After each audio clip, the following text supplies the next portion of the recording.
Kalau dalam menerima CPNS, ada seleksi kompetensi dasar dan seleksi kompetensi bidang. Terus untuk P3K, seperti apa ya seleksi kompetensinya? Yuk simak video ini sampai selesai. Assalamualaikum warahmatullahi wabarakatuh. Apa kabar teman-teman semua? Ini adalah video pertama aku mengenai P3K Guru. Berdasarkan keputusan Menteri Pendidikan, Kebudayaan, Riset, dan Teknologi Republik Indonesia nomor 349/P/2002 tentang petunjuk teknis pelaksanaan seleksi calon pegawai pemerintah dengan perjanjian kerja untuk jabatan fungsional guru pada instansi daerah tahun 2022 itu sebagai berikut. Ada seleksi administrasi, kemudian seleksi kompetensi dan wawancara, dan terakhir nanti baru pengumuman hasil seleksi dan sanggah.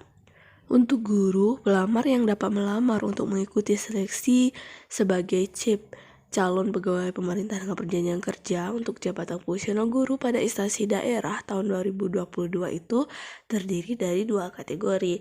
Ada kategori pelamar prioritas dan pelamar umum, tapi di sini kita fokus ke pelamar umum.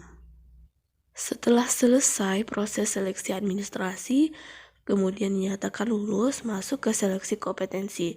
Untuk pelaksanaan seleksi kompetensi bagi pelamar umum, tahapan seleksinya itu sebagai berikut.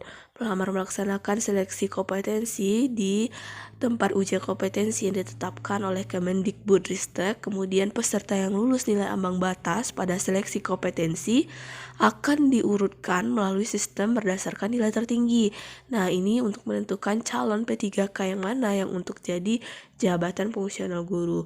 Kemudian akan dilakukan pengumuman hasil seleksi kompetensi, kemudian ada masa sanggah seleksi kompetensi jika tidak sesuai dengan hasil yang sebenarnya, kemudian penetapan dan pengumuman hasil seleksi kompetensi. Untuk seleksi kompetensi, itu metode ujiannya menggunakan CAT UNBK. Untuk materi seleksi kompetensi, itu ada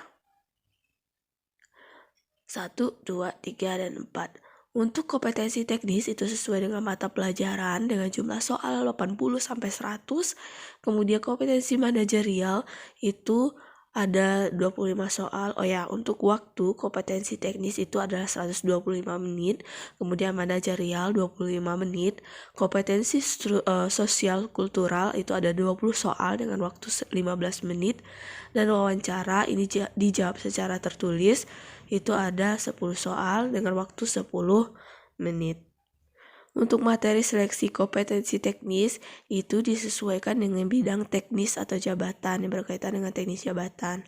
Kemudian untuk kompetensi manajerial, ujian seleksi ini untuk mengukur pengetahuan, keterampilan, dan sikap perilaku yang dapat diamati, diukur, dan dikembangkan untuk memimpin atau mengelola organisasi. Sedangkan sosial kultural ini dikembangkan terkait dengan pengalaman berintegrasi dengan masyarakat majemuk dalam hal agama, suku dan budaya, perilaku, wawasan kebangsaan, etika, nilai-nilai moral, emosi, dan prinsip yang harus dipenuhi oleh setiap pemegang jabatan untuk memperoleh hasil kerja sesuai dengan peran, fungsi, dan jabatan. Sedangkan untuk wawancara, ini untuk mengukur integritas dan moralitas dilaksanakan menggunakan CAT UNBK juga. Selesai seleksi kompetensi, akan diumumkan hasil seleksi kompetensi yang dilakukan oleh Kemendikbudristek. Kemudian di halaman http sscasn.bki.go.id, kemudian akan masuk ke masa sanggah hasil kompetensi jika apabila pelamar keberatan terhadap pengumuman hasil seleksi kompetensi itu. Nah, demikian teman-teman proses seleksi kompetensi untuk jabatan fungsional guru khusus pelamar umum. Semoga video ini bermanfaat. See you on my next video. Assalamualaikum warahmatullahi wabarakatuh.